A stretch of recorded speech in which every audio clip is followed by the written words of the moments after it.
There's only 3 more days left to get this shirt. Designed by Matthias Ball because I wanted it to exist and now it does. And we're making exactly as many as get ordered during the pre-order period, and then we cut it off, and that cutoff date is 3 days from now. And I wanted you to know that so you don't miss your chance. I got so many questions on that video, and so many of them were very good. Again, it makes me want to write this book. But one of the things people brought up, and I have not yet read it, though I have gotten it on Audible, is Your Inner Fish by Neil Shubin, which is a book that is kind of about this. It's not entirely about this. It's not like just about the transition to land, but it is about a lot of the same stuff. So if you want a book like this, that book exists. But I have taken 48 screenshots of questions. There's no way I'm going to be able to make it through all of those, but let's just start and see what happens. Most importantly, is this the same thing as exaptation? No, and indeed, I used neofunctionalization incorrectly several times in that video. Now, I'm not that worried about it. I did make one little edit in the video to fix a particularly egregious instance, but exaptation and neofunctionalization are 2 different terms for similar phenomena. Neofunctionalization is specifically a genetic term when a gene duplicates, and then there's 2 copies of the gene, and then the new copy starts to do something new. This happened with keratin a bunch. There's a bunch of different keratin genes that do different versions of keratin. And each one of those is a duplicated gene that then took on a new function. Exaptation is sort of a broader term for when some existing physiological structure gets used in a new way. I use that interchangeably with neofunctionalization, which technically is not something that you should do. Do whales and company have to unchange the shape of their cornea when... Oh yeah, they did! They did! This, yes. Not only that, whale eyes, seal eyes, penguin eyes all did this. Not only did they change the shape of their cornea when they went back into water, they changed the shape of the lens back to a sphere. All of them did this. Isn't that amazing? Independently. These are not related animals. Cetaceans and seals and penguins are not related. Why did our ancestors try and die doing this? I've always understood evolution to be lazy and that it only does what is necessary for survival. Why did our ancestors/evolution want to attempt this feat? Was it to escape predators? It was a survival advantage. I probably shouldn't have said it this way, that did they die doing this? Yes, of course they died doing this, but they also survived doing it. So there was an ecological niche that became available to them when they were able to move onto land. There was food there that they otherwise would not have access to, and the animals that could get access to that food were able to make more of themselves. It was a success. They were more successful if they were able to get onto land and eat the bugs that had never seen a vertebrate before, eat the plants that were not being eaten by anything and had no mechanisms to prevent themselves from being absolutely delicious and full of calories. There was a bunch of survival advantages to coming onto land. And most of these, all of these early animals didn't just go onto land and stay there. There's kind of this idea of Tiktaalik being it drags itself out onto land and it's I'm a land animal. But there was a huge amount of time during which all of these animals spent some time on land and some time in water. And then over time, that the ability to stay on land for longer increased because the further you could go onto land, the more value there was in staying on land, the more of a new niche you could move into. And so every step further, there was a huge incentive to take that step because there was food there. There were also no predators, but I think that the big thing was the amount of food that they otherwise wouldn't have access to or that was being competed for when they were in the water. Yo, is that shelf in the background broken? No, it was built that way. I wanted it to be weird, and it is. I can't actually change the angle of this. I can do a phone video though. The kind of idea when we were designing this was my office crashed into an office, so I get that it looks broken, but this part over here is all slanty, and then this part here is straight. Straight is actually much more useful, much more functional, as you might expect. There's other there's slanty shelves over there. There's a shelf in the ceiling, which I love. I need to fix that soundproofing, but I found this light fixture, which kicks ass. I honestly kind of wish it was broken. What my dream was to find a bunch of shelves and then mash them together, but that turns out to be much harder than building them from scratch. We have experimented with putting glasses that flip vision upside down on people, and after enough time, they adapted and everything now seemed to be the right way up for them. Could the same happen with underwater vision? No. So in that case, the light was still focused on the point it was supposed to be focused on. In the case of going underwater and having vision, the light doesn't hit in a point. It doesn't focus. It hits broadly, and taking that information and forming that into something useful is not, as far as I know, something that can be done through like post-processing, which is this is like the brain doing it rather than the actual function of the eyeball. That's something that has to be fixed like in the camera. Like if your camera's out of focus, you can't get it in focus with enough brain power. You have to have it be in focus. Since we're still saltwater sacks, why saltwater dehydrate? I understand there's like a concentration gradient thing involved, but I don't get it. So we never left the water, but importantly, we did actually leave the ocean. So I fudged over this. The ancestor of all the tetrapods was not a saltwater ancestor. It was a freshwater ancestor, and this makes sense for a number of different reasons. First, because of breathing. So these lungs started to increase in capacity. They started to become more useful because there was a situation where there wasn't a lot of oxygen in the water. And that doesn't tend to happen in saltwater that much. It does sometimes, but not usually. It tends to happen much more frequently in freshwater. Second, another bunch of stuff that I did not talk about in this video was like temperature swings and how important that was for leaving the water. So tetrapods, when they were first like going on land a little bit, it would have been really hard to do that from the ocean. And like you can do it. Crabs do this. Crabs have all kinds of ways to deal with big swings in temperature. But if you're just in the ocean, the temperature swings are very mild. And if you're on land, the temperature swings are massive. But if you're in freshwater, the temperature swings in freshwater can be pretty significant. And so it makes some sense that the animals that would leave the water would be ones that were already somewhat used to larger swings in temperature, which is more likely to happen in stagnant freshwater than in the ocean, which is very big and has lots of mixing from lots of depths and has a more consistent temperature. And there were other reasons for why freshwater lobe-finned fish were, I think, like kidneys. So kidneys were very important. Freshwater fish had to evolve kidney-like structures so that they could sometimes deal with the extra salt that they would encounter in brackish environments. So kidneys might actually... So people in the comments who made the case that kidneys are the bigger difficulty than skin, which I'm perfectly open to. And maybe that question will come up in this list. What is the second favorite fish? I can't make it out in the picture. My first favorite is the anglerfish, and I should make a video about both of these fish. My second is the mola mola, which I love. People hate the mola mola. They say so many mean things about it, but it is so weird. It's the animal that goes, like, it increases in size the most over the course of its life. I love that. I have a question. Can we see evolution happening even now? Do we see things that are documented differently 100 years ago, or does evolution take longer than that? We do see evolution happening even now. There's like this famous moth that has shifted its coloration as the colors around it have shifted and then actually shifted back. I think this was a thing with like, coal soot getting on trees, and the coal soot got on the trees were darker, and so they became more visible, and the ones that were darker and more closely matched the color of the tree were more likely to survive, and over the course of time they shifted to darker, and now there's not that coal soot anymore. Am I making this up? I should check. Peppered moth evolution. Yeah, the evolution of the peppered moth as an instance directional color change in the moth population, the consequence of air pollution during the Industrial Revolution. I didn't make it up. This is great. There's also antibiotic resistance in bacteria. That's obviously evolution happening very quickly. There's also examples that are on shorter time scales, but still very long, like longer than human memory. Darwin's finches probably have been on the Galapagos. Like the first finch arrived there about 1 million years ago, and then all of its ancestors, there's a bunch of different species that are all descended from this one finch that arrived just 1 million years ago that have very different physiology in order to take advantage of different niches in the environment and different food sources. My favorite example is actually an artificial selection example, and this has happened over thousands of years. So this is so cool.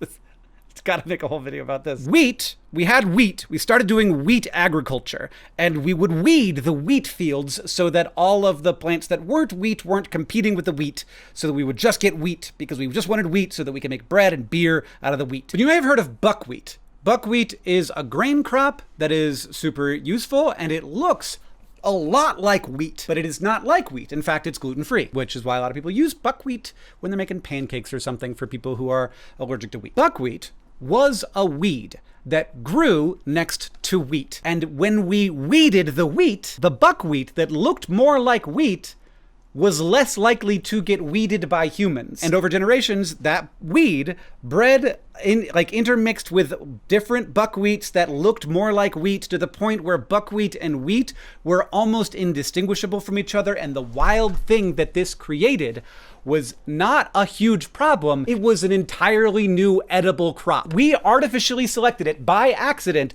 so carefully to look like wheat that it became a food.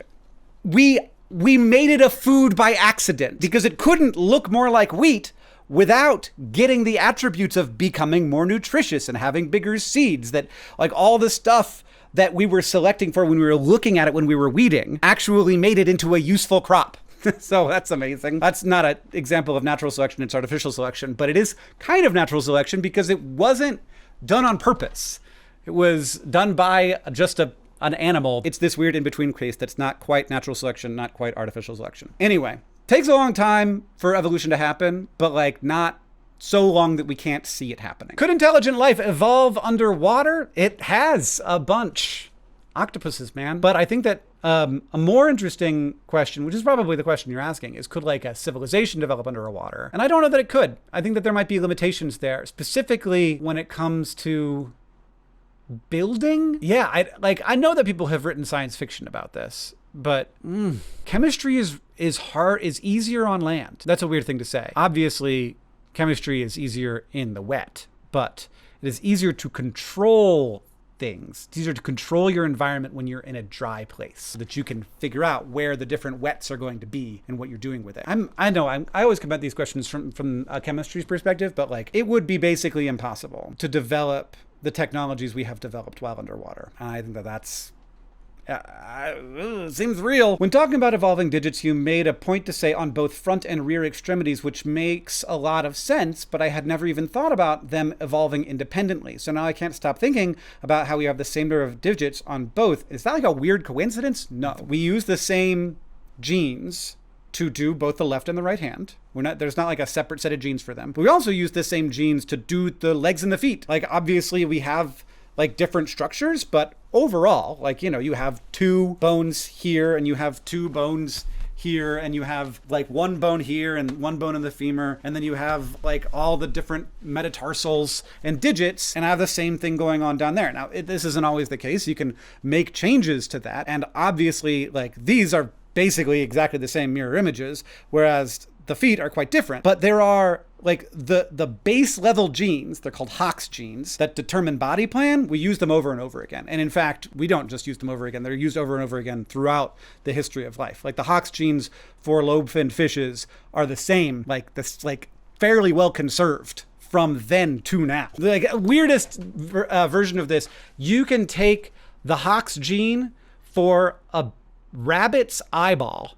and put it in a fly genome where it would normally express a part of the butt, and it will grow a fly eyeball on the butt. Absolutely one of the coolest things I've ever heard about. Bro, just accept it was God doing all this and stop confusing yourselves and everyone. This is one of the reasons why I don't like God. He explains too much. If we take God and we say, wow, good job explaining all of this, we miss things. God is an answer that answers every question. And if we have an answer to every question, then we stop looking. And I don't know that if like God exists, that's what he would want, or they would want, or it would want. I don't know what God is to people. It seems that like there's a lot of really interesting stuff here. And so we should indeed keep looking. That's how I feel. Another person asked, where does God fit into all of this? And like, for me, obviously nowhere, but for you, anywhere you want God to be. Like, I think that there's lots of places for God to be. Maybe God isn't in this story, but he's in another story for you. Maybe he's in why we're curious. Maybe he's in why anything exists at all. Maybe he's in love. Maybe he's in the relationships between you and other people. I think God can be all kinds of different places. Is it just easier for arthropods to stay dry, or is that its own crazy story? It is its own crazy story. And of course they had to independently evolve air breathing as well, but staying dry was a really big deal. Holding onto water was a really big deal. For the bugs, they obviously were able to do it before us. But yeah, they did have to do specific things evolutionarily to make it so that their bodies weren't porous. They like figured out how to coat their chitin in like a waxy substance that held all of the water in, and also their joints. Special things have to happen with their joints so that they wouldn't lose water. But yeah, totally different story, and also a crazy one. And this is the thing that I think would separate what I would like to write, or that I hope somebody writes, from the inner fish, which is more about like our bodies and how that journey is represented in us. But I would like to tell that story of how everything, like plants, bugs, fungi, lichen, humans, like how everything went from this much more hospitable environment to this extraordinarily hostile one and took over that. And also, like, honestly, I am going to make this video at some point, but I think land is potentially a solution for the Fermi paradox. Like, land might be very rare, and it also might be necessary for not intelligence, but civilization, for chemistry reasons, interestingly. But that's just my thoughts. And that's not for this video. I'm curious how many times an organism's lineage has gone back and forth between water and land, or what is the organism that we know has gone back and forth the most times. So obviously tetrapods came onto land, and then we went back into the water as whales, cetaceans. And I think that this has happened. So roly-polies, so what are those called? What are they called? Isopods. Isopods were originally marine, and they are also not marine. They're isopods that live on land. But those land isopods have gone back into freshwater. So that has definitely happened, just like mammals. But I think there might be a case where a freshwater isopod that came from the land has re-evolved to the land. I'm not sure about that, though. I tried to do research on this question, and that is as close as I got to like somebody who has done one more step. So obviously the tetrapods of the ocean have never come back out onto land. But in this case, it may be that happened with isopods. Wait, how do snakes get away without eyelids then? Great question. They shed them. They shed the protection on top of their eye. So eyelids are for protecting the eye, because you get scratches on the eye, they build up and they become a problem. Snakes just get scratches on the eye and then they shed their skin and they have a new layer beneath that's fresh and doesn't have the scratches anymore. Isn't that cool? I spent 5 minutes since watching this video wondering about the evolution of kidneys in the renal system. I assume our ability to process water is related, but what was the impetus to develop kidneys? I actually already answered this question, kind of. It was that the first kidney-like structures were to handle, for freshwater fish to handle saltwater environments. I think. Correct me if I'm wrong. But yes, kidneys were very important. Kidneys were very important to taking on the land. If everything is a fish, this brings up the age-old question, is shrimps bugs? Yeah, shrimps is bugs. Shrimps is bugs. Shrimps, I mean, they're arthropods. Bugs is a vibes word. Bugs is not actually just a vibes word. There actually is something called true bugs, but when you say bugs, it is implied to not mean true bugs. That's why there's a phrase, true bugs, to just include the true bugs and not all the other bugs. Is that a baked beans Furby? I can't believe you don't know about my baked beans Furby. This is Beanie Sandfurbs. He's a baked bean Furby made by the artist Sophie G. Stark. You can go and look at more of Sophie's work and be truly terrified. If lobe fins are proto-appendages like arms and legs, does that mean lobe-finned fish have butts? Because legs is butts. Look, butts are legs. Legs are not butts. You can have a leg without a butt.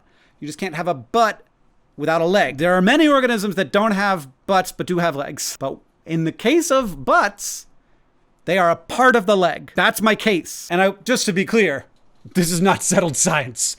This is an inside joke. I haven't watched in a while. How's the cancer? The cancer's good as far as I can tell. Been over 2 years since I finished treatment, and I have remained in remission. But there is, they don't call you cured until 5 years. But we're just going day by day, assuming that we're going to be fine. Do you think somewhere out there in the world could be an organism that first evolved in a dry environment? How alien would that look? Or not in our planet? Do you think life can only really begin in water? I am a chemist, and life would definitely need to begin in a liquid. Air is too far apart. Gases are too far apart. And solids obviously don't move around. Like, life has to begin in a liquid. And my feeling is that water is by far the best one. I know lots of people who are smarter than me who are like, we are keeping open to the reality that it could happen other ways. Obviously, there are many solvents that chemistry can happen in, and we know in our solar system, we have a moon, a world that has liquid water cycle that isn't water. It's methane, and that's amazing. And so you could imagine that, but water's really good. Water is really good for chemistry. I don't see it, but I'm just me. I'm just a guy. Do humans evolve at a slower rate than other animals? I'd imagine since evolution takes so long and human lives are so short, technology is basically our replacement for evolution, but is it a mix of both? At this point, humans, well, what I'll say is to start, humans evolve much, much more quickly than any animal that has ever existed. Way more quickly. Look at this. Let me show you some parts of my body that have very recently, like within the last 50 years, have very recently evolved. This is an earbud. This is a phone.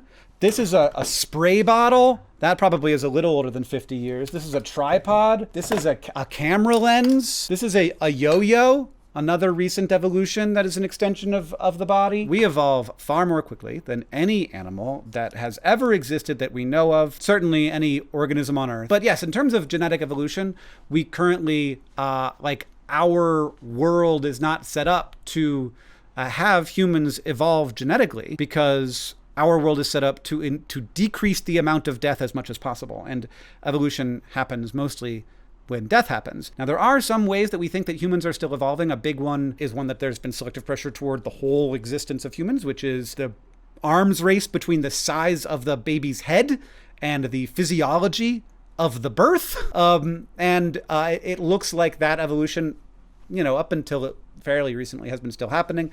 The advent of C-sections, very common C-sections. So places where that happens, that means that evolutionary pressure no longer exists. But yeah, in terms of evolution, we don't have genetic evolution happening at anywhere near the rate that it used to happen. But we evolve in other ways extraordinarily quickly, like cultural, technological. All of this language that we're using right now is all, if that were to evolve genetically, it would take billions of years for this level of information transmission to evolve genetically. It's also really interesting that keratin didn't really adapt into a coating for the body, which is what happened with arthropods. They have developed a coating. What happened instead was that the dermal cells adapted into creating exceptionally strong keratin skeleton for themselves, kind of, such that when they reach the outside and die, their corpses leave behind a layer of tough skeletons. Our skin is kind of, this is why I included this, our skin is kind of like a coral reef. It is. I love that. That's beautiful. And this isn't really a question, but that is basically true. And what happens? The nit that I will pick here is that they don't create an exceptionally strong keratin skeleton for themselves. They create it specifically to perpetuate the success of the colony of cells that is the organism. So they're not doing it for themselves. They are murdering themselves. They kill themselves to protect the colony so that the colony is more likely to pass on its genetic information. Wait, is there really more oxygen in air than the water? Yes. So this is a balance between two things. So there's way more molecules. The density of molecules is much higher in water, not of air, mostly of water molecules, but also other stuff. The density of molecules in air is much lower, but the percentage of oxygen in the air is much higher. And that means that in absolute terms, there is more oxygen in a cubic meter of air, more oxygen molecules, not just density or anything, a more absolute number of molecules in air than absolute number of oxygen molecules in a cubic meter of water. There are, according to rough calculations, I think around 5.6 times 10 to the 21 oxygen molecules in a liter of air, and about 1.2 times 10 to the 20 oxygen molecules in a liter of ocean water. So that's way more, that's an order of magnitude, more than an order of magnitude more in air than in water. And this is, I think we will end with this one, my favorite question in the whole list.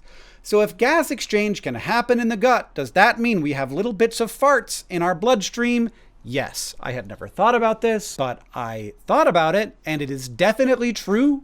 So a number of the gases that are produced by microbes in our guts, and also just the air that we swallow ends up in the gut. A number of those molecules are very permeable across that membrane of the gut, very water soluble. Hydrogen sulfide can get in there. Hydrogen, nitrogen, oxygen, all that stuff can dissolve in the body. And it definitely, unless somebody can tell me why this wouldn't happen, this is just a physical property. Unless there happens to be more in the blood already, and there's just not. That doesn't make any sense. It would definitely cross. It would definitely cross that barrier, and we would have those molecules of fart gas in our blood. Oh wait, I actually know a reason why this is definitely the case. Using dissolved gases to diagnose Disease, digestive disease. Analyzing dissolved gases in the digestive tract offers a non-invasive way to diagnose various gastrointestinal conditions. So I thought I was talking out of my butt. Turns out I knew in my head somewhere there was the knowledge that we use dissolved gases in the blood to actually learn about the digestive system. Ha! I love it. I love it. I love it. I love it. Thank you so much for coming with me on this journey and learning. If you want to get this shirt, this is legitimately your last chance. This has been such an interesting topic to discuss. I would love to go deeper. I can't. I know that I can't. I know that I'm going to move on. I've got lots of, you would not believe my list of video ideas. But this has been a wonderful time over the last couple of weeks on Hank's channel to dive into this, and it's been nice to get away from some of the things that I am more frustrated by and just focus on all the stuff that we've learned about ourselves and our world and how to tease out these bizarre and cool things about it all. So thank you for joining me on that journey. I hope that you have enjoyed it as much as I have. Wow, I did a lot of those, but now I have to go. Okay, bye.